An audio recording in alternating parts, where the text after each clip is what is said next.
നബിയുനാ റസൂലുള്ളാഹി സ്വല്ലല്ലാഹു അലൈഹി വസല്ലമ തങ്ങൾ ഉറപ്പെടുത്തുകയാണ്, അല്ലാഹു സുബ്ഹാനഹു വ തആല മുഅ്മിനായ മനുഷ്യന് നൽകിയ സ്ഥാനം അറിയണോ സഹാബ?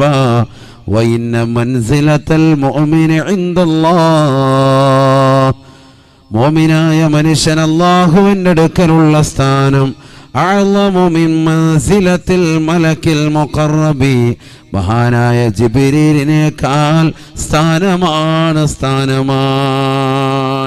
സയ്യിദുനാ റസൂലുള്ളാഹി ജിബ്രീൽ അലൈഹിസ്സലാത്തു വസ്സലാമിനേക്കാൾ സ്ഥാനം. ജിബ്രീൽ അലൈഹിസ്സലാം ആരാണ്?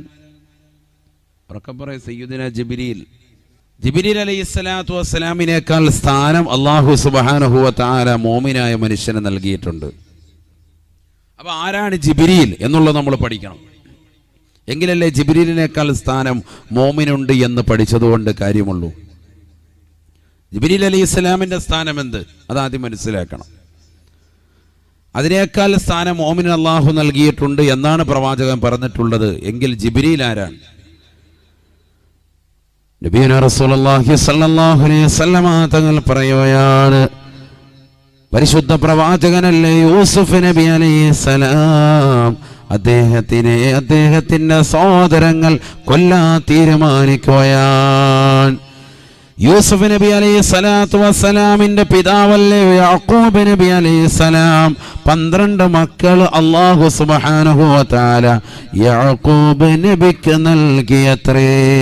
അതിൽ 11ാമനാണ് സുന്ദരനായ സുമുഖനായ ബഹുമാനപ്പെട്ട യൂസുഫ് നബി അലൈഹിസ്സലാം.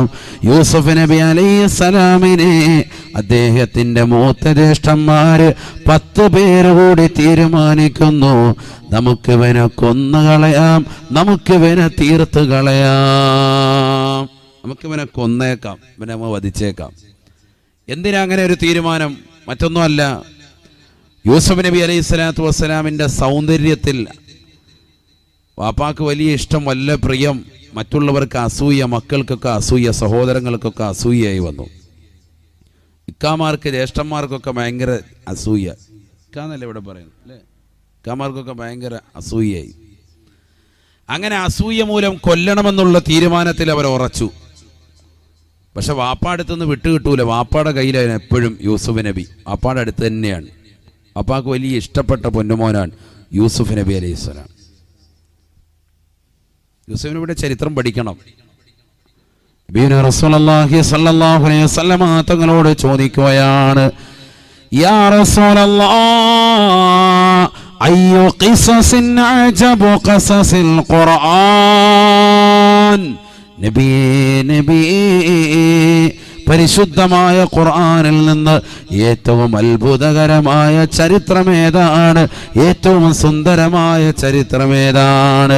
അയ്യു ഖിസ്സത്തിൻ അജബു ഖസസിൽ ഖുർആൻ. പരിശുദ്ധമായ ഖുർആനിലെ ഏറ്റവും നല്ല ചരിത്രമേതാണ്? ഫഖാല റസൂലുള്ളാഹി സ്വല്ലല്ലാഹു അലൈഹി വസല്ലം, അല്ലാഹുവിന്റെ റസൂൽ മറുപടി നൽകുകയാണ്, ഖിസ്സത്തു യൂസുഫ, യൂസുഫ് നബിയുടെ ചരിത്രമാണ്. യൂസുഫ് നബിയുടെ ഖിസ്സയാണ് ഏറ്റവും നല്ല ഖുർആനിലെ ചരിത്രം. പഠിച്ചിട്ടുണ്ടോ? നമ്മൾ പഠിച്ചിട്ടുണ്ടോ? ഇല്ല. അത് ശരിക്കും പഠിക്കണം. അതിനാണ് ഖുർആനിലൊരു സൂക്തം തന്നെ അള്ളാഹു വെച്ചു. എന്തിന്? സൂറത്ത് യൂസുഫ്. ആ സൂറത്തിൻ്റെ പേര് തന്നെ യൂസുഫ് നബി അലൈഹി ഇസ്ലാമിൻ്റെ പേരാണ്. 114 സൂക്തങ്ങളിലൊരു സൂറത്തിൻ്റെ പേര്. നമ്മളതൊന്നും ശ്രദ്ധിക്കലില്ല. ഇതൊന്നും പഠിക്കാൻ ഖുർആനിലെ ചരിത്രം. ഇപ്പോൾ വെക്കേഷൻ ടൈം എന്നാൽ മക്കൾക്ക് അതിൻ്റെ ഖുർആനിക ചരിത്ര പുസ്തകങ്ങൾ വാങ്ങിച്ചു കൊടുക്കുക. മക്കൾ വായിക്കട്ടെ, കുറേ പഠിക്കട്ടെ. 7ാം ക്ലാസ് 8ാം ക്ലാസ് കഴിഞ്ഞവൻ ബുദ്ധിയും ബോധമുള്ളവനല്ലേ, അവന് പഠിപ്പിച്ചു കൊടുക്കുക. എന്നിട്ട് ഇതിൻ്റെ കഥ പറഞ്ഞു കൊടുക്കുക. ഈ സംഭവങ്ങളൊക്കെ നടന്ന സംഭവങ്ങളല്ലേ പറഞ്ഞു കൊടുക്കുക. ഖുർആനിലെ ചരിത്രമല്ലേ, മക്കൾ പഠിക്കട്ടെ. ഭക്ഷണം വാരി കൊടുക്കുമ്പോൾ ഇതൊക്കെ പറഞ്ഞു കൊടുക്കുക. മറ്റേ ഡോറയുടെ കഥയൊക്കെ പറഞ്ഞുകൊണ്ടിരിക്കാതെ അല്ലേ? പിള്ളേർക്ക് ഇപ്പോൾ ഉള്ള കഥ അതൊക്കെയാണ്. ഡോറ വരുന്നുണ്ട്, ഇതൊക്കെയാണ് ഇപ്പോഴത്തെ. അതൊന്നും പറഞ്ഞു കൊടുത്തുകൊണ്ടിരിക്കുക. ഇതൊക്കെയാണ് കുട്ടികൾക്ക് പറഞ്ഞു കൊടുക്കേണ്ടത്. അള്ളാഹു തൗഫീഖ് തരട്ടെ.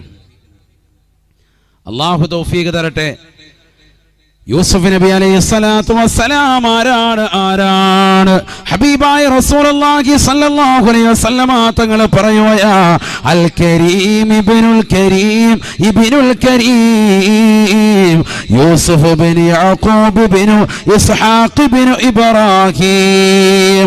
ബഹുമാനപ്പെട്ട യൂസുഫ് നബിയെ കുറിച്ച് അല്ലാഹുവിന്റെ റസൂൽ പറയുകയാ മാന്യന്റെ മകനാണ് യൂസുഫ്.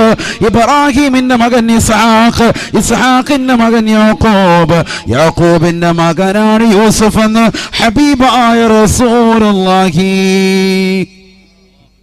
ഒക്കെ മാന്യന്മാര്. വല്യാപ്പാണ് ആര്? ഇബ്രാഹിം നബി അലൈഹിസ്സലാം. ഇബ്രാഹിം നബിയുടെ മകൻ ഇസ്ഹാഖ് നബി അലൈഹിസ്സലാം, പ്രവാചകൻ. മാന്യനാണോ? അതെ, ഏറ്റവും വലിയ മാന്യന്മാരല്ലേ പ്രവാചകന്മാർ. അദ്ദേഹത്തിന്റെ മകൻ ബഹുമാനപ്പെട്ട യാക്കൂബ് നബി അലൈഹിസ്സലാം, അദ്ദേഹത്തിന്റെ മകൻ ബഹുമാനപ്പെട്ട യൂസുഫ് നബി അലൈഹിസ്സലാം. അതിന് നബി തങ്ങൾ പറഞ്ഞ വാക്കാണിത്. എന്ത്? അൽ കരീം ഇബ്നുൽ കരീം യൂസുഫ് ബിൻ യാക്കൂബ് ബിൻ ഇസ്ഹാഖ് ബിൻ ഇബ്രാഹിം സദഖ റസൂലുള്ളാഹി. മാന്യന്റെ മകനാണ് യൂസുഫ്. ഇബ്രാഹിമിന്റെ മകൻ ഇസ്ഹാഖില്ലയോ, ഇസ്ഹാഖിന്റെ മകൻ യാക്കൂബില്ലയോ, യാക്കൂബിന്റെ മകനാണ് യൂസുഫ് എന്ന് ഹബീബായ റസൂലുള്ളാഹി സ്വല്ലല്ലാഹു അലൈഹി വസല്ലം. ഒക്കെ മാന്യന്മാരാണ്. യൂസുഫ് നബി അലൈഹിസ്സലാത്തു വസ്സലാമിനെ സഹോദരങ്ങൾ കൊല്ലാൻ തീരുമാനിക്കുകയാണ്. വാപ്പയുടെ അടുക്കൽ നിന്ന് എങ്ങനെയെങ്കിലും ഒഴിച്ചു കിട്ടാൻ വേണ്ടി അതാ ഇക്കമാര് ജ്യേഷ്ഠന്മാര് വന്നുകൊണ്ട് പറയുകയാ, അല്ലയോ പ്രിയപ്പെട്ട വാപ്പ, ഞങ്ങളെ കച്ചവടത്തിന് വേണ്ടി കൂട്ടുകയാണ്. പൊന്ന സഹോദരനെ ഞങ്ങളോട് വിടണേ. ഞങ്ങളെ കച്ചവടത്തിന് കൊണ്ടുപോയിക്കോട്ടെ, ഇവനൊന്ന് ഞങ്ങളുടെ കൂട്ടത്തിൽ വിട്ടു തരണം.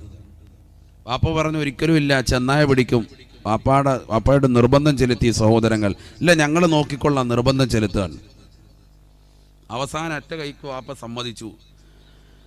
കൊണ്ടുപോകുന്ന സമയം അദ്ദേഹത്തിന് വയസ്സ് 10 വയസ്സാണോ അതല്ല 17 രണ്ട് അഭിപ്രായങ്ങൾ ഉലമാക്കൾക്കിടയിലുണ്ട്, പണ്ഡിതന്മാർക്കിടയിലുണ്ട്. ബഹുമാനപ്പെട്ട ഫഖ്റുദ്ദീൻ റാസി റഹിമഹുല്ല അദ്ദേഹം പറയുന്നു വയസ്സ് 10. കാരണം അദ്ദേഹത്തെ കൊണ്ടുപോകുന്ന സമയത്ത് അദ്ദേഹത്തിൻ്റെ സഹോദരങ്ങൾ അദ്ദേഹത്തെ തോളിൽ വെച്ചുകൊണ്ടാണ് കൊണ്ടുപോയിട്ടുള്ളത്. 10 വയസ്സുള്ള കുട്ടിയല്ലേ സാധാരണ രീതിയിൽ തോളിൽ വെക്കാറുള്ളൂ. 17 വയസ്സുള്ള ഒരാളെ സാധാരണ രീതിയിൽ അങ്ങനെ തോളിലെടുത്ത് വെക്കാറില്ല. അപ്പം അതുകൊണ്ട് വയസ്സെത്രയാണ്? 10 എന്ന് ബഹുമാനപ്പെട്ട ഇമാം ഫഖ്റുദ്ദീൻ റാസി റഹിമഹുല്ല അന്ന് കൊണ്ടുപോകുന്ന സമയം 10 വയസ്സാണെന്നുള്ളത് നിജപ്പെടുത്തി. സുബ്ഹാനല്ലാഹ്. ബഹുമാനപ്പെട്ട ഇമാം ഫഖ്റുദ്ദീൻ റാസി റഹിമഹുല്ല പറഞ്ഞനുസരിച്ച് തന്നെ നോക്കി നേരെ കൊണ്ടുപോവാൻ ബഹുമാനപ്പെട്ട യൂസുഫ് നബി അലൈഹിസ്സലാത്തു വസ്സലാമിനെ സഹോദരങ്ങൾ കൊണ്ടുപോയാണ്. പോകുന്ന വഴിയിൽ മൂത്ത ജ്യേഷ്ഠനിതാ തീരുമാനം മൂത്ത ഇക്ക പറയുകയാണ്, നമുക്കിവനെ കൊല്ലേണ്ടതില്ല, ഏതെങ്കിലും പൊട്ടക്കിണറ്റിൽ ഒഴിവാക്കാം, ഏതെങ്കിലും പൊട്ടക്കിണറ്റിൽ കൊണ്ടുപോയി തള്ളിയിടാം, കൊല്ലണ്ട. അദ്ദേഹത്തിൻ്റെ പേര് യഹൂദ എന്ന ചരിത്രത്തിൽ കാണാം. അദ്ദേഹത്തിൻ്റെ പിൻഗാമികളാണ് യഹൂദികൾ എന്നും ചരിത്രത്തിൽ കാണാം. യഹൂദ യാക്കൂബ് നബിയുടെ മൂത്ത മകൻ്റെ പേരാണ്. അദ്ദേഹം പറഞ്ഞു, നമുക്കിവനെ കൊല്ലണ്ട, തൽക്കാലം ഏതെങ്കിലും പൊട്ടക്കിണറ്റിൽ കൊണ്ടുപോയി ഇടാം, ശല്യം തീർക്കാം. അങ്ങനെ ആ തീരുമാനത്തിന്മേൽ അവർ ഉറച്ചു. എല്ലാവരും കൈക്കൊണ്ടു നേരെ വന്ന് പൊട്ടക്കിണറ്റിൻ്റെ വക്കിലെത്തി താഴേക്ക് വലിച്ചെറിയാൻ പോവാണ്. യൂസുഫ് നബി അലൈഹിസ്സലാത്തു വസ്സലാമിനെ താഴേക്ക് വലിച്ചെറിയാൻ തീരുമാനിക്കുകയാണ്. കൈകാലുകൾ പിടിക്കുകയാണ്, ബന്ധിക്കുകയാണ്. യൂസുഫ് എന്ന സഹോദരനെ പൊട്ടക്കിണറ്റിലേക്ക് ഇക്കമാര് ജ്യേഷ്ഠന്മാര് താഴേക്ക് വലിച്ചെറിയുമ്പോ യൂസുഫ് നബി അലൈഹിസ്സലാത്തു വസ്സലാം അള്ളാഹുവിനോട് ദുആ ചെയ്യുകയാണ്. അപ്പോഴാണ് യൂസുഫ് നബിക്ക് കാര്യം മനസ്സിലായത്. എന്റെ ഇക്കമാര് ജ്യേഷ്ഠന്മാര് എന്നെ വീട്ടിൽ നിന്ന് ഉപ്പയുടെ അടുക്കൽ നിന്ന് വിളിച്ചു കൊണ്ടുവന്നത് എന്നോടുള്ള സ്നേഹമല്ല, കാപട്യമാണ്. എന്നെ കൊല്ലാനുള്ള തീരുമാനമായിരുന്നു. ഇതാ പൊട്ടക്കിണറ്റിന്റെ വക്കിൽ കൊണ്ടുവന്ന് താഴേക്ക് കൈകാലുകൾ പിടിച്ചുകൊണ്ട് വലിച്ചെറിയുമ്പോ യൂസുഫ് നബി അലൈഹിസ്സലാം ദുആ ചെയ്യുകയാണ്, അല്ലാഹുമ്മ നജ്ജിനി മിൻ ഹാദിഹിൽ ബലായ.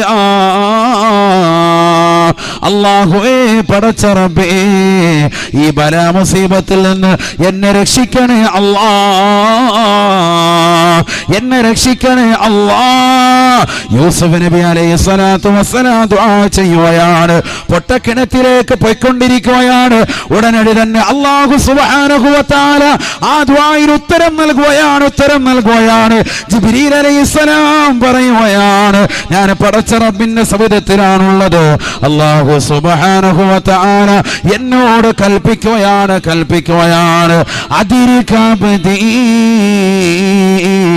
യാ ജബ്രായീൽ, അല്ലയോ ജിബ്രീലേ, എന്റെ ദാസനാകുന്ന യൂസുഫിനെ പിടിക്കണേ ജിബ്രീലേ. ജിബ്രീൽ അലൈഹിസ്സലാം പറയുകയാണ്, നൊടിയടയിൽ ആകാശത്തിന്റെ അധിപനായ പടച്ചറപ്പിന്റെ ദർബാറിൽ നിന്ന് ഞാനിതാ ഭൂമിയിലേക്ക് പറന്നിറങ്ങുകയാണ്, ഭൂമിയിൽ വരുകയാണ്, പൊട്ടക്കിണറ്റിലേക്ക് ഇറങ്ങുകയാണ്. കുട്ടിയല്ല ആദ്യമായി പൊട്ടക്കിണറ്റിലെ താഴ്ഭാഗത്തെത്തിയത്, ഞാനാണ്. എന്റെ കൈകൾ യൂസുഫ് സുരക്ഷിതനാണ് എന്ന് സയ്യിദുനാ ജിബ്രീൽ അല്ലാഹുവിന്റെ റസൂൽ പറയുകയാണ്, സഹബ വഇന്ന മൻസിലത്തൽ മുഅ്മിനി ഇൻദല്ലാഹ് അഅ്ളമു മിൻ മൻസിലത്തിൽ മലക്കിൽ മുഖറബി. ആകാശത്തിന്റെ അധിപനായ പടച്ചറപ്പിന്റെ കൽപ്പന പ്രകാരം, പടച്ചറപ്പിന്റെ തിരുഹളറത്തിൽ നിന്ന്, അല്ലാഹുവിന്റെ അർശിന്റെ സവിധത്തിൽ നിന്ന് പറന്നിറങ്ങി ഭൂമിയിൽ വന്ന് രക്ഷാപ്രവർത്തനത്തിന് നേതൃത്വം കൊടുത്ത് യൂസുഫ് എന്ന സഹോദരനെ, യൂസുഫ് എന്ന പൊന്നുമോനെ മറ്റ് സഹോദരങ്ങളുടെ കുതന്ത്രങ്ങളിൽ നിന്ന് രക്ഷപ്പെടുത്തിയതാകുന്ന ജിബ്രീലിനേക്കാൾ സ്ഥാനമാ മുഅ്മിനായ മനുഷ്യന് അല്ലാഹു നൽകിയിട്ടുള്ളത് എന്ന് ഹബീബായ റസൂലുള്ളാഹി സ്വല്ലല്ലാഹു അലൈഹി വസല്ലം. അള്ളാഹുവിൻ്റെ കൽപ്പന പ്രകാരം ആകാശത്ത് നിന്ന് പറന്നിറങ്ങി. ദാ ചന്ദ്രൻ നിൽക്കുന്ന കണ്ടില്ലേ, തലയ്ക്ക് മീത കണ്ടില്ലേ, നോക്കിയല്ലേരും ഉണ്ടാ, അവിടെ നിങ്ങളുടെ പറന്നിങ്ങോട്ട് ഇറങ്ങി. എന്നിട്ടോ ഭൂമിയിൽ വന്ന് രക്ഷാപ്രവർത്തനത്തിന് നേതൃത്വം കൊടുത്തു. ആര്? ബഹുമാനപ്പെട്ട സയ്യിദുനാ ജിബ്രീൽ അലൈഹിസ്സലാം. ഞൊടിയിടയിലാണ്. കാരണം കുട്ടി ഇവിടെ പൊട്ടക്കിണറ്റിൽ നിന്ന് അങ്ങോട്ട് ഇട്ട് കഴിയുമ്പോഴാണ് ദുആ ഇറക്കുന്നത്. താഴേക്ക് പോയിക്കൊണ്ടിരിക്കുക, അപ്പോഴവിടെ താഴെ എത്തി പിടിക്കുകയാണ്. ചിന്തിച്ചു നോക്കെന്താണ് അത്തരത്തിൽ രക്ഷാപ്രവർത്തനത്തിന് നേതൃത്വം കൊടുത്ത ജിബ്രീലിനേക്കാൾ സ്ഥാനം മോമിനായ മനുഷ്യൻ അല്ലാഹു സുബ്ഹാനഹു വ തആല അവന്റെ അടുക്കൽ നൽകിയിട്ടുണ്ട്. ഒരു സീതാ മോമിനിന്, സാധാരണ ഒരു മോമിനിന്, വലിയ ആലിമും വലിയ തഖ്വയൊന്നും വേണ്ട, സാധാ ഒരു മോമിൻ. അല്ലാഹു കൂട്ടത്തിലെങ്കിലും നമ്മളെ ഉൾപ്പെടുത്തുമാറാവട്ടെ. മനസ്സിലായിക്കോ, നമുക്കുള്ള സ്ഥാനം നമ്മൾ തിരിച്ചറിയണം, അപ്പോഴേ തെറ്റിൽ നമ്മൾ ഒഴിയുള്ളൂ. തീർന്നില്ല. നബിയുനാ റസൂലുള്ളാഹി സ്വല്ലല്ലാഹു അലൈഹി വസല്ലം തങ്ങൾ വീണ്ടും പറയുകയാണ്, വഇന്നഹു ലയരിഫുഹു അഹ്ലുസ് സമാ കമാ യഅരിഫുഹു അഹ്ലുഹു. നബിയുനാ റസൂലുള്ളാഹി സ്വല്ലല്ലാഹു അലൈഹി വസല്ലം തങ്ങൾ വീണ്ടും ഉറപ്പെടുത്തുകയാണ്, ജിബ്രീൽ അലൈഹിസ്സലാമിനേക്കാൾ സ്ഥാനമുണ്ടെന്ന് മാത്രമല്ല, വഇന്നഹു ലയഅരിഫുഹു അഹ്ലുസ് സമാ,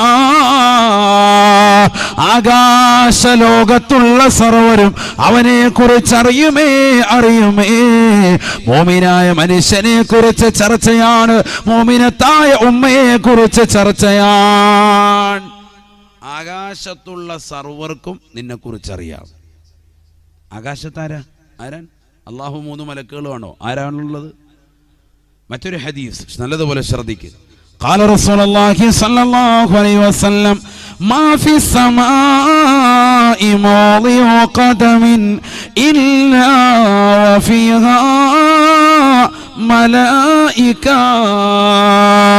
നബിയനാ റസൂലുള്ളാഹി സ്വല്ലല്ലാഹു അലൈഹി വസല്ലമ തങ്ങൾ ഓർമ്മപ്പെടുത്തുകയാണ്, പഠിപ്പിക്കുകയാണ്, ആകാശ ലോകത്ത് ഒരു ചവിട്ടടി വെക്കാനുള്ള സ്ഥലമില്ല സാബ. മാ ഫിസ് സമായി മൗളിഉ ഖദമിൻ ഇല്ലാ വഫിഹാ മലായിക. അവിടെയെല്ലാം മലക്കുകളാണ്, മലക്കുകളാണ്, മലക്കുകളാണ് സ്ഥിതി ചെയ്യുന്നത് എന്ന് ഹബീബുനാ ശഫീഉനാ റസൂലുള്ളാഹി സ്വല്ലല്ലാഹു അലൈഹി വസല്ലം. 7 ആകാശങ്ങൾ, ഓരോ ആകാശത്തിലും ഓരോ ചവിട്ടടിയിലും ഓരോ മലക്ക് വീതം. എത്ര മലക്കായി? ഗുണിച്ചു നോക്കിയിട്ടൊന്ന് പറഞ്ഞേ, എത്ര മലക്കായി? എണ്ണി തിട്ടപ്പെടുത്താൻ പറ്റുമോ? ഇല്ല. കോടാനു കോടാനു കോടാനു കോടി മലക്കുകളാണ് ആകാശത്തുള്ളത്, ആകാശത്തുള്ളത്. 7 ആകാശങ്ങളിൽ ഓരോ ചവിട്ടടിയിലും ഓരോ മലക്കത്രേ. പഠിക്കണേ ചെറുപ്പക്കാരാ, ചിന്തിക്കണേ പ്രിയപ്പെട്ട ഉമ്മ. 7 ആകാശങ്ങൾ നിറയെ മലക്കുകളാണ്. ആ മലക്കുകൾ മുഴുവനും നിന്നെ കുറിച്ചറിയുമേ. വഇന്നഹു ലയഅരിഫുഹു അഹ്ലുസ് സമാ കമാ നിന്നെ കുറിച്ച് നിന്റെ കുടുംബക്കാരറിയും പ്രകാരം നിന്റെ പേരറിയാം, നിന്റെ ജോലി അറിയാം, നിന്റെ ശമ്പളം അറിയാം, നിന്നെ കുറിച്ച് ഹിസ്റ്ററി സർവ്വതും നിന്റെ കുടുംബക്കാർക്കറിയാം. അതുപോലെ ആകാശ ലോകത്തുള്ള സർവരും നിന്നെ കുറിച്ച് ചർച്ചയാണ് എന്ന് നബിയുനാ റസൂലുള്ളാഹി സ്വല്ലല്ലാഹു അലൈഹി വസല്ലം. എന്തുകൊണ്ട്? നീ ആരാണ്? നീ മോമിനാണ്. അതുകൊണ്ട് മാത്രം മോമിനെ കുറിച്ച് ചർച്ചയുള്ളൂ. അല്ലാഹുമ്മ ജഅൽനാ മിൻഹും. അല്ലാഹു കൂട്ടത്തിൽ ഉൾപ്പെടുത്തുമാറാവട്ടെ. അങ്ങനത്തെ മോമിനീങ്ങളാകുന്ന നമ്മെ സംബന്ധിച്ചിടത്തോളം ഒരുപാട് കടമകളുണ്ട് ഈ ദുനിയാവിൽ, കടപ്പാടുകളുണ്ട്. ആ കടമകളും കടപ്പാടുകളും ശരിക്ക് ശ്രദ്ധിച്ചില്ലെങ്കിൽ ജീവിതം താറുമാറാവും. അല്ലാഹു കാക്കട്ടെ. നമുക്ക് ഓരോരുത്തരോടുമുണ്ട്, ഈ ലോകത്തുള്ള സർവ്വ സൃഷ്ടിജാലങ്ങളോടുമുണ്ട്, എല്ലാ വസ്തുക്കളോടുമുണ്ട്, ജീവജാലങ്ങളോടുണ്ട്, നമ്മുടെ അയൽവാസികളോടുണ്ട്. ആ അയൽവാസി അന്യമതത്തിൽപ്പെട്ടവനായിരുന്നാലും അവനോടുമുണ്ട് കടപ്പാട്. നമ്മുടെ ബന്ധുക്കളോടുണ്ട്, നമ്മുടെ ഭാര്യയോടുണ്ട്, ഭാര്യയ്ക്ക് ഭർത്താവിനോടുണ്ട്, നമ്മുടെ മാതാപിതാക്കളോട് നമുക്ക് കടപ്പാടുണ്ട്, മാതാപിതാക്കൾക്ക് മക്കളോടും ചില കടപ്പാടുകളും ബാധ്യതകളുണ്ട്. ഇതൊക്കെ പരിശുദ്ധ ഇസ്ലാം പഠിപ്പിക്കുകയാണ്. സാധാരണ രീതിയിൽ നമ്മളെപ്പോഴും കേൾക്കാറുള്ളതും പഠിക്കാറുള്ളതും മക്കൾക്ക് മാതാപിതാക്കളോടുള്ള കടമയാണ്, അല്ലേ? എപ്പോഴും നമ്മൾ കേൾക്കും, അവരോട് ചെയ്യുന്ന വാക്ക് പറയരുതേ, അവരെ അടിക്കരുതേ, തൊഴിക്കരുതേ, മോശമായ ശൈലി അവരോട് അവലംബിക്കരുതേ, എല്ലാം ഇങ്ങനെ ഉപദേശം കൊടുക്കും. എന്നാൽ ഇന്ന് പറയുന്നത് രക്ഷിതാക്കളെ നിങ്ങൾക്ക് ചില ഉപദേശമാണ്. ഞാൻ അടങ്ങുന്നതാകുന്ന രക്ഷിതാക്കൾക്ക് അല്ലാഹു സുബ്ഹാനഹു വ തആല മുത്തുനബി മുഖേന നൽകിയ ചില ഉപദേശങ്ങൾ.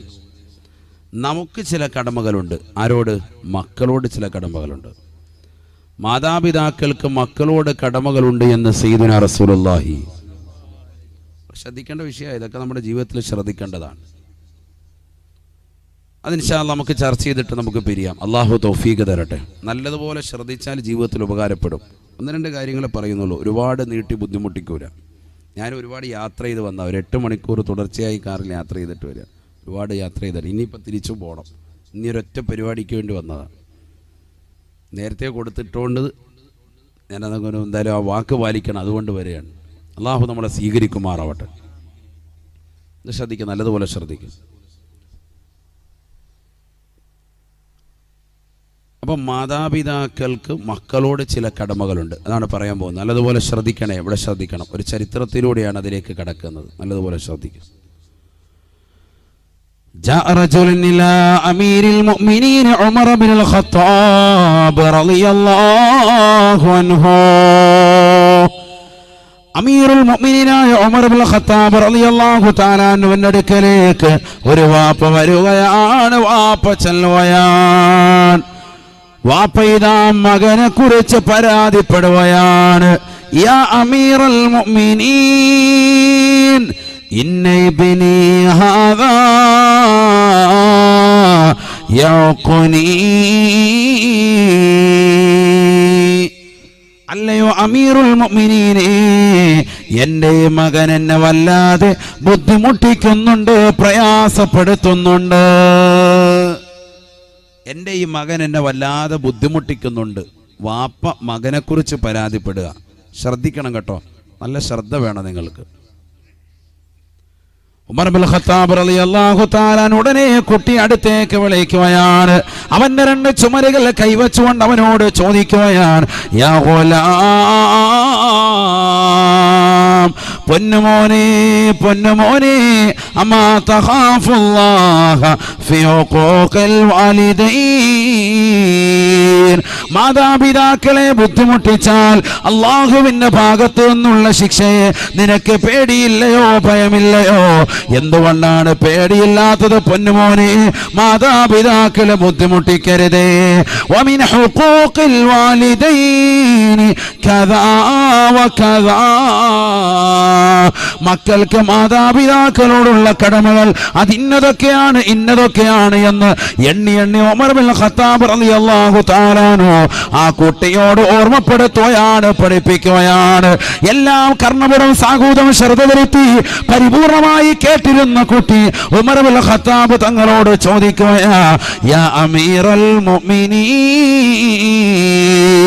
അല്ലയോ മുഅ്മിനീങ്ങളുടെ നേതൃത്വമേ, ഇസ്ലാമിന്റെ ഖലീഫയായവരെ, എനിക്ക് നിങ്ങളോട് ചോദിക്കാനുണ്ടൊരു ചോദ്യം. ലിൽബിനി അലൽ വാലിദൈനി ഹഖ്ഖുൻ, മാതാപിതാക്കൾക്ക് മക്കളോട് കടമയുണ്ടോ, മക്കളോട് ബാധ്യതയുണ്ടോ? മാതാപിതാക്കൾക്ക് മക്കളോട് വല്ലതും ഉണ്ടോ? നിങ്ങൾ ഇതുവരെ വാള് പറഞ്ഞത് എന്താ? ഞങ്ങൾക്ക് കുട്ടികൾക്ക് മാതാപിതാക്കളോടുള്ള കടമയാണ്. ഓക്കെ, അതൊക്കെ കേട്ടു, അംഗീകരിച്ചു. എനിക്കൊരു ചോദ്യം ചോദിക്കാനുണ്ട്. എന്ത്? ലിൽബിനി അലൽ വാലിദൈനി ഹഖ്ഖുൻ, മാതാപിതാക്കൾക്ക് മക്കളോട് കടമയുണ്ടോ, മക്കളോട് ബാധ്യതയുണ്ടോ? ഉണ്ടോ? ഉണ്ടെങ്കിൽ അല്ലാഹ് പറ, ഉണ്ടെങ്കിൽ പറ. ഉമർ ഇബ്നുൽ ഖത്താബ് റളിയല്ലാഹു തആല അൻഹു പറയുകയാണ്, നഅം, ഉണ്ട് മോനെ, സലാസതു ഹുഖൂഖ്, 3 ബാധ്യതകളുണ്ട്, 3 ബാധ്യതകളുണ്ട്, മർമ്മപ്രധാനമായി ശ്രദ്ധിക്കേണ്ടതാണ് എന്ന് ഉമർ ഇബ്നുൽ ഖത്താബ് റളിയല്ലാഹു അൻഹു. എത്ര എണ്ണം ഉണ്ട്? 3 എണ്ണം റളിയല്ലാഹു അൻഹു പറഞ്ഞത്. അല്ലാത്ത കടമകൾ വേറെയുണ്ട്, ഈ 3-ൽ ഒതുങ്ങുന്നില്ല. മർമ്മപ്രധാനമായി ശ്രദ്ധിക്കേണ്ടത് ഈ 3 എണ്ണം. അള്ളാഹു തൗഫീഖ് തരട്ടെ. ഇൻഷാ അല്ലാഹ് ശ്രദ്ധിക്കൂലേ? ശ്രദ്ധിക്കുമെന്നുള്ളവരൊന്ന് കൈ ഉയർത്തിക്കാൻ നോക്കട്ടെ, എത്ര പേരുണ്ടോ നോക്കട്ടെ. ഇപ്പോഴും കുറേ പേര് കൈ ഉയർത്താതെ ഉണ്ടല്ലോ. ഇനി എന്ത് ശ്രദ്ധിക്കാനോ സാധനം, മക്കളെയൊക്കെ കെട്ടിച്ചയച്ച് ഇനി എന്ത്? എന്നാലും ഒന്ന് പരിശ്രമിച്ചുകൂടെ? അള്ളാഹു സ്വീകരിക്കുമാറാവട്ടെ. ഒന്നുകൂടെ ഒന്ന് കൈ ഉയർത്തിക്കാൻ നോക്കട്ടെ, എത്ര പേരുണ്ടോ? ഒന്നുകൂടെ. അൽഹംദുലില്ലാ, അള്ളാഹു കബൂലാക്കട്ടെ. 3 ബാധ്യതകൾ പറയാൻ. അതിന് മുമ്പ് ആ ബക്കറ്റ് ഒന്ന് ഓടിച്ചോളി വേഗം. എന്നാൽ പിന്നെ ഇതിനിടയിൽ നമുക്ക് വേറെ സംസാരം വേണ്ട, ഇൽമുമായിട്ട് അങ്ങ് ഇരിക്കാം. അള്ളാഹു തൗഫീഖ് തരട്ടെ. ഇത് ആ ബക്കറ്റ് ഒന്നും കൊണ്ടുവന്നോളി, വേഗം കൊണ്ടുപോവാ. ബിസ്മില്ലാ.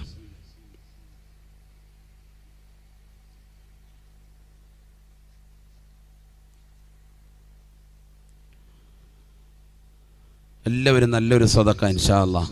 ഒറ്റ ദിവസത്തെ പരിപാടിയല്ലേ, എല്ലാവരും കാര്യക്ഷമമായിട്ട് ഇൻഷാ അല്ലാഹ്. അള്ളാഹു നമ്മളെ സ്വീകരിക്കുമാറാവട്ടെ, അള്ളാഹു കബൂലാക്കുമാറാവട്ടെ. ആമീൻ എന്താ ഇല്ലാത്ത? പടച്ചവനെ മജ്ലിസുനൂറൊക്കെ നടത്തുന്ന കൗമനെന്താ ആമീനില്ലാത്തത്? ഉറക്കെ പറയും. അള്ളാഹു നമ്മളെ സ്വീകരിക്കട്ടെ. എന്നെ മാത്രം സ്വീകരിക്കട്ടെ എന്ന് ഞാൻ പറഞ്ഞെങ്കിൽ നിങ്ങൾ പിന്നെ ആമീൻ പറയാതിരിക്കുന്നതിന് യുക്തിയുണ്ടെന്ന് പറയാം. അള്ളാഹു നമ്മളെ സ്വീകരിക്കട്ടെ എന്ന് ജമ്മായിട്ട് ദ്വാരന്നിട്ട് നിങ്ങൾ ആരും ആമീൻ പറയുന്നില്ലെങ്കിൽ പിന്നെന്താ? ബിസ്മില്ലാ. എല്ലാവരും ദ്വാരക്കിൽ ആമീൻ പറയുന്നു. അള്ളാഹുവേ, ഞങ്ങളെ നീ സ്വീകരിക്കണേ അല്ലാ, നീ കബൂലാക്കണേ അല്ലാ. ഞങ്ങൾ ഈ നൽകുന്ന സദഖ കാരണമായി ഞങ്ങളുടെ ജീവിതത്തിൽ സന്തോഷം നൽകണേ അല്ലാ. ഖൈറായ റഹ്മത്തിന്റെ മഴ ഞങ്ങൾക്ക് നീ വർഷിപ്പിച്ചു തരണേ അല്ലാ. വിഷമങ്ങളെ പ്രയാസങ്ങൾ മാറ്റി നൽകണേ അല്ലാ. അപകടങ്ങളെ തൊട്ട് ദുരിതങ്ങളെ തൊട്ട് വിപത്തുകളെ തൊട്ട് കാലവിപത്തുകളെ തൊട്ട് നീ കാവൽ നൽകണേ അല്ലാ. മക്കളെ സാലിഹീങ്ങളാക്കണേ അല്ലാ. ആബിദീങ്ങളാക്കണേ അല്ലാ. ഹാഫിദീങ്ങളാക്കണേ അല്ലാ. നിന്നെ അറിഞ്ഞ് ആരാധിക്കുന്ന മുത്തഖീങ്ങളിൽ പെടുത്തണേ അല്ലാ.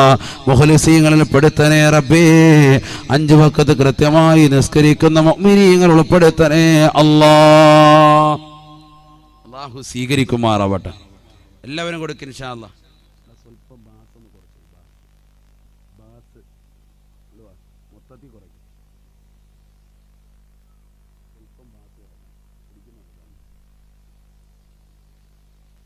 എല്ലാവരും നല്ലൊരു സ്വതക്ക്. അള്ളാഹു നമ്മളെ സ്വീകരിക്കുമാറാവട്ടെ.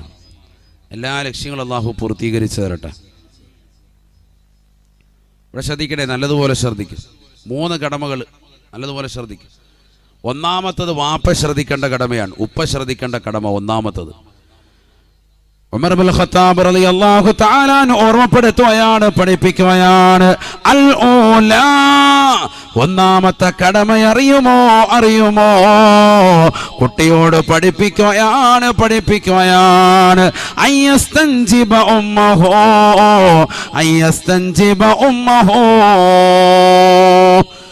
വാപ്പ തന്റെ പ്രിയപ്പെട്ട ഉമ്മയെ അഥവാ നിന്റെ കുട്ടിയുടെ മാതാവിനെ തെരഞ്ഞെടുക്കലാണ്. വിവാഹം കഴിക്കാൻ പോകുന്ന ചെറുപ്പക്കാരാ, സോദരാ, നിന്റെ ഭാര്യ സാലിഹത്താകൽ നിർബന്ധമാണ്. എന്തുകൊണ്ടെന്നറിയുമോ? സാലിഹത്തല്ലാത്ത പെണ്ണിനെയാണ് നീ വിവാഹം ചെയ്തത് എങ്കിൽ അതിലൂടെ നിനക്ക് ജനിക്കുന്ന കുട്ടി ഒരിക്കലും അവരോടുള്ള കടമ പൂർത്തീകരിച്ചവരാകുകയില്ല എന്ന് ഉമർ ഇബ്നുൽ ഖത്താബ് റളിയല്ലാഹു അൻഹു. മാതാപിതാക്കൾ അവരോടുള്ള കടമ പൂർത്തീകരിച്ചവരാകൂല. നീ വിവാഹം കഴിക്കാൻ പോകുന്ന പെണ്ണ് സാലിഹത്തായിരിക്കൽ നിർബന്ധം. ഒന്നാമത്തത് അയ്യസ്തൻജിബ ഉമ്മഹു, കുട്ടിയുടെ ഉമ്മയെ തിരഞ്ഞെടുക്കലാണ്. അതെപ്പോഴാണ് തിരഞ്ഞെടുക്കുക? അത് കല്യാണം കഴിക്കുന്ന സമയത്ത് തന്നെ ശ്രദ്ധിക്കാൻ. സാലിഹത്തായിരിക്കണം പെണ്ണ്. നബിയുനാ റസൂലുള്ളാഹി സ്വല്ലല്ലാഹു അലൈഹി വസല്ലം തങ്ങൾ പറഞ്ഞില്ലയോ, തുൻകഹുൽ മർഅതു ലിഅർബഇ ഖിസാൽ ലിമാലിഹാ വലിജമാലിഹാ വലിഹസബിഹാ വലിദീനിഹാ ഫളഫർ ബിദാത്തിദ്ദീൻ.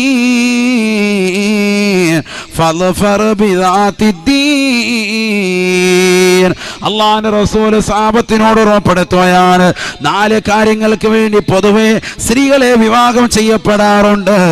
ലിമാലിഹ, അവരുടെ സമ്പത്ത് കണ്ടുകൊണ്ട് വിവാഹം ചെയ്യപ്പെടാറുണ്ട്. വലി ജമാലിഹ, അവരുടെ സൗന്ദര്യം കണ്ടുകൊണ്ട് വിവാഹം ചെയ്യപ്പെടാറുണ്ട്. വലി ഹസബിഹ, അവരുടെ കുടുംബ മഹിമയും തറവാട്ട് മഹിമയും കണ്ടുകൊണ്ട് വിവാഹം ചെയ്യപ്പെടാറുണ്ട്. വലിദീനിഹ, നാലാമത്തത് അവരുടെ ദീന് കണ്ടുകൊണ്ട് വിവാഹം ചെയ്യപ്പെടാറുണ്ട്. ഈ 4 കാര്യങ്ങൾക്ക് വേണ്ടി പൊതുവെ നിക്കാഹ് നടക്കാറുണ്ട്. സമ്പത്ത്, സൗന്ദര്യം, കുടുംബമഹിമ, തറവാട്ട് മഹിമ. 5 പ്രസവിച്ചാലും കുഴപ്പമില്ല താത്ത, കുഴപ്പമില്ല, നമുക്ക് റാഹത്താണ്, അഡ്ജസ്റ്റ് ചെയ്യാം, പൈസ കിട്ടിയാൽ മതി. ഫുലൂസ് യാ അല്ലാ, 10 ലക്ഷം രൂപ കിട്ടുമെങ്കിൽ റാഹത്ത്. അങ്ങനെ കരുതുന്നവർ അതൊന്നൊരു വിഷയമല്ല, അതും പ്രശ്നമല്ല എന്ന് കരുതുന്നവർ. ചെറിയ പ്രശ്നമുണ്ട്, പെണ്ണിന് ചെറിയ വിഷയമുണ്ട്, രാത്രി ഉറങ്ങിക്കിടക്കുമ്പോൾ തലയ്ക്ക് ചുറ്റുകൊണ്ടടിക്കും, എന്നാലും കുഴപ്പമില്ല, കുറച്ച് കാശ് കിട്ടിയാൽ മതി, റാഹത്ത്. ഉറങ്ങാതെ ഇരുന്ന് ആ കാശ് നമ്മൾ എടുത്തോളൂ. ചെറിയ വിഷയമുണ്ടെന്ന് പറഞ്ഞാൽ എന്നാലും കുഴപ്പമില്ല, റാഹത്ത്, പൈസ മതി, അങ്ങനെ ചിന്തിക്കുന്നവരുണ്ട്. അഊദു ബില്ലാഹി, അല്ലാഹു കാക്കട്ടെ. ഈ 4 കാര്യങ്ങൾക്ക് വേണ്ടി പൊതുവേ സ്ത്രീകളെ വിവാഹം ചെയ്യപ്പെടാറുണ്ട് സയ്യിദുനാ റസൂലുള്ളാഹി. എന്നിട്ട് നബി തങ്ങൾ പറഞ്ഞു, ഫൾഫർ ബിദാത്തിദ്ദീൻ, ദീനുള്ള മതബോധമുള്ള പെണ്ണിനെ വിവാഹം ചെയ്യലുകൊണ്ട് നിങ്ങൾ വിജയിക്കണേ എന്ന് സയ്യിദുനാ റസൂലുള്ളാഹി സ്വല്ലല്ലാഹു അലൈഹി വസല്ലം. ദീനുള്ള പെണ്ണിനെ നിങ്ങൾ വിവാഹം ചെയ്തോ എങ്കിൽ രക്ഷപ്പെടും. മുമ്പ് കാലങ്ങളിൽ പെണ്ണ് കാണൽ ചടങ്ങിന് ചോദിക്കുമായിരുന്നു, നീ മദ്രസയിൽ എത്ര വരെ പഠിച്ചു എന്ന്. ഇന്നത് ചോദിക്കൂല, ഇന്നത് ചോദിക്കുന്നുമില്ല, അറിയുന്നുമില്ല എന്നല്ല, ഇപ്പോൾ ഉള്ള ഭർത്താക്കന്മാർക്കൊന്നും അവരുടെ ഭാര്യമാർ എത്ര വരെ മദ്രസയിൽ പഠിച്ചതെന്ന് ചോദിച്ചാൽ മിക്കവർക്കും അറിയത്തുമില്ല. മദ്രസയിലെ വിദ്യാഭ്യാസം അറിഞ്ഞുകൊണ്ടൊന്നുമില്ല, കാരണം അതൊരു ചർച്ച തന്നെ ഇല്ല. ഇപ്പോൾ എത്ര വരെ ദീൻ പഠിച്ചു, എത്ര വരെ മദ്രസയിൽ പോയി, അതൊന്നും ഒരു വിഷയമല്ല. ഭൗതികമാണ് നമുക്ക് താല്പര്യം. അങ്ങനെ ആയിപ്പോയി. അങ്ങനെയല്ല, പെൺകുട്ടികൾക്ക് ദീൻ വേണം, അവർക്ക് ദീനുണ്ടാവണം, മതബോധമുണ്ടാകണം, മദ്രസയിൽ പോകണം, കലാലയങ്ങളിൽ നിന്ന് വിദ്യ നുകരണം, പഠിച്ചിട്ടുണ്ടാവണം, അറിവ് നുകർന്നിട്ടുണ്ടാകണം, ഖുർആൻ പഠിച്ചിട്ടുണ്ടാകണം. അത്തരത്തിലുള്ള പെണ്ണിനെ വേണം നീ വിവാഹം ചെയ്യാൻ. ഇല്ലെങ്കിൽ നിങ്ങൾക്ക് ലഭിക്കുന്ന കുട്ടികളോടുള്ള ക്രൂരതയാണ് നിങ്ങൾ ചെയ്തത് എന്ന് സയ്യിദുനാ ഉമർ ബിൻ ഖത്താബ് റളിയല്ലാഹു അൻഹു. അള്ളാഹു നമ്മളെ കാത്തിരക്ഷിക്കട്ടെ. ഇന്ന് നടക്കുന്നില്ലേ, നിക്കാഹിന് മുമ്പ് തന്നെ, നിശ്ചയത്തിൻ്റെ ദിവസം തന്നെ ഫോൺ കൈമാറ്റം നടത്തുക. അല്ലേ, ഇവിടെ അങ്ങനെ ഉണ്ടോ? ഉണ്ടോ ഇല്ലയോ? ഉണ്ട്. നിക്കാഹ് നടന്നിട്ടില്ല, നിശ്ചയം നടന്നിട്ടുള്ളൂ എന്ന് പറഞ്ഞാൽ കല്യാണമൊക്കെ ഒന്ന് ഉറപ്പിച്ചിട്ടുണ്ടാവുള്ളൂ. അപ്പോഴേ ഫോണ്, ഐഫോണ്, സാംസങ്, യാ പിടിച്ചോ. രാത്രി കാണാം താത്ത, IMOയിൽ കാണാം, നമുക്ക് കണ്ട് സംസാരിക്കാം. പിന്നെ കണ്ട് സംസാരമായി അല്ലേ? ധാര സത്യത്തിൽ ഹലാലാക്കിയത് ഇസ്ലാമിൽ ഇത് അനുവദനീയാണോ? ഇസ്ലാമിൽ ഇത് അനുവദനീയാണോ? ഒരിക്കലുമല്ല. പക്ഷെ പെണ്ണിൻ്റെ വാപ്പാക്കും ഉമ്മാക്കും പൂർണ്ണ സമ്മതം, അവർക്ക് വിഷയമല്ല. ചെറുക്കൻ്റെ വാപ്പാക്കും എല്ലാവരും അറിഞ്ഞുകൊണ്ട് തന്നെയാണ്. കല്യാണം ഉറപ്പിച്ച പെണ്ണിനെ രാത്രിയിൽ 9 മണിക്ക് ശേഷം കാണുന്നില്ല. എവിടെ അവൾ റൂമിലിരുന്നിട്ട് പുതപ്പിനടിയിരുന്നിട്ട് കാമുകനുമായിട്ട് ചാറ്റിങ് ആയ. അവൾ അവിടെ ഉണ്ട്, ഇല്ല അവനുമായിട്ട് വിളിക്കുകയാണ്. എന്നാൽ പിന്നെ വിളിക്കണ്ട, അവളവിടെ ഇരുന്നിട്ട്. പിന്നെ ഖുർആൻ ഓതാൻ പോലും ഇത്ര ശ്രദ്ധ ഉണ്ടായിരുന്നില്ല, അതിനകത്തിരുന്നോട്ടെ. അഊദു ബില്ലാ, അല്ലാഹു കാക്കട്ടെ. സത്യത്തിൽ ഇത് വ്യഭിചാരമല്ലേ സഹോദരങ്ങളെ? വ്യഭിചാരമെന്ന് പറഞ്ഞാൽ നമ്മൾ മനസ്സിലാക്കുന്നത് എന്താ? ശാരീരികമാകുന്ന ബന്ധപ്പെടൽ അന്യരുമായിട്ടുള്ളത്, അതാണ് വ്യഭിചാരമായി നമ്മൾ മനസ്സിലാക്കുന്നത്. ഇസ്ലാമിൽ അങ്ങനെയല്ല. നമ്മൾ മനസ്സിലാക്കണം, ഇത് മനസ്സിലാക്കേണ്ടതാണ്, ഇത് പറയേണ്ടതാണ്, പഠിക്കേണ്ടതാണ് നമ്മൾ. അന്യ പെണ്ണിനെ കാണൽ വ്യഭിചാരം, കണ്ണിൻ്റെ വ്യഭിചാരം. സയ്യിദുനാ റസൂലുള്ളാഹി അവളുമായിട്ടുള്ളതാകുന്ന ഭാഷണം, രാത്രി സമയങ്ങളിലുള്ള കിന്നാരം പറച്ചിൽ, നിന്റെ നാവിൻ്റെ വ്യഭിചാരം. സയ്യിദുനാ റസൂലുള്ളാഹി അന്യ പെണ്ണിൻ്റെ, അന്യ പുരുഷൻ്റെ ഭാഷണങ്ങൾ കേട്ടുകൊടുക്കുന്ന കാതിൻ്റെ വ്യഭിചാരമാണ്. സയ്യിദുനാ റസൂലുള്ളാഹി അന്യരെ ചുംബിക്കൽ ചുണ്ടിൻ്റെ വ്യഭിചാരമാണ്. സയ്യിദുനാ റസൂലുള്ളാഹി അന്യരെ കയറി പിടിക്കൽ കൈയുടെ വ്യഭിചാരമാണ്. സയ്യിദുനാ റസൂലുള്ളാഹി ഒക്കെ റസൂലുള്ളാഹി പറഞ്ഞതാണ്. ഹദീസാണ്, ഇതൊക്കെ വെറുതെ പറയല്ല, ഹദീസാണ്. നബിയുനാ റസൂലുള്ളാഹി സ്വല്ലല്ലാഹു അലൈഹി വസല്ലം തങ്ങൾ ഉറപ്പെടുത്തുകയാണ്, ഫല്ലൈനാനി തസ്നിയാൻ ഫസിനാഹുമാ അന്നളറോ.